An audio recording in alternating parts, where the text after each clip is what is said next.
Hello everybody, welcome to another episode of the Chess Mathsters, and today we are going to be looking at a tactic that you must know, and that is one of the basic fundamentals of chess, and that's thinking ahead. Thinking ahead is a huge thing in chess. When you think ahead, you can set up an attack, a defense, or set up a tactic that you can do to weaken your opponent or even win the game. So today we're going to be looking at 3 positions, and here's our first one. You might have seen this position already, and this is one of the most famous positions ever. So now we're going to look at Black's perspective. So it's going to start out with e4, e5, bishop c4. Notice it's the bishop's opening, knight f6, and queen f3. Now, if you're an advanced player or if you know the form of checkmate, you should know that this square is especially weak and the queen can just go after that and give checkmate. But what if the black didn't know that and plays a move like d6? Well then, obviously, it's mate in 1. So let's go back and see what black should have done. Obviously, they could do a lot of moves, but you should think ahead and think about what is my opponent planning to do, and that can be very helpful. So always don't think about yourself, but think about what your opponent is thinking, because that can be very helpful. Obviously, you can do a move like knight f6, which easily protects it, and you might even be in a better position because you can attack that queen and go after it. Let's take a look at our next position.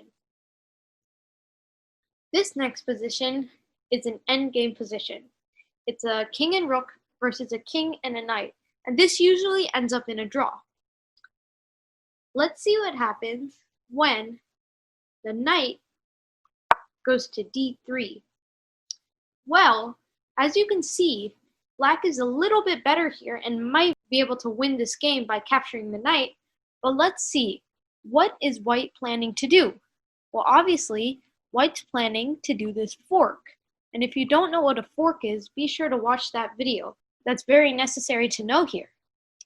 A fork is when you attack 2 pieces, a king and another piece. So, let's say that you don't know what you're doing and you do king d5. This automatically ends up in a draw because you can still do this fork, this cool fork here, and attack the d5 king and the rook. So look, if you do knight f4 check, the king is forced to move and you can take this rook. And obviously you can't do a king and knight checkmate, but now it is a draw. And black probably didn't want that because they were up 2 points. Let's take a look at our final position. This is going pretty quickly and we might do a part 2 on this later. This last position is the queen's gambit. d4, d5, and c4. Now, if you're a beginner, you might be thinking, why are they giving up material in the second move? That makes no sense.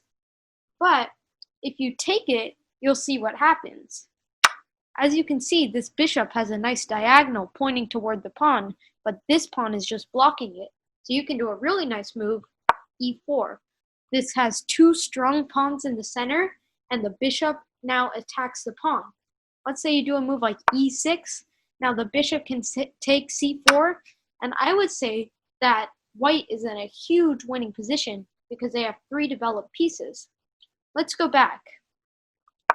If you think about what white is going to do, you can do a move like e6. What e6 does is that once the pawn captures, the black e-pawn can capture back, and this is basically an equal position because there's only 1 piece developed for both sides. So that's it for this video.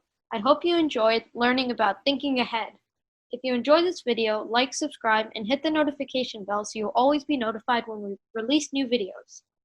Okay, that's it. Thanks for watching.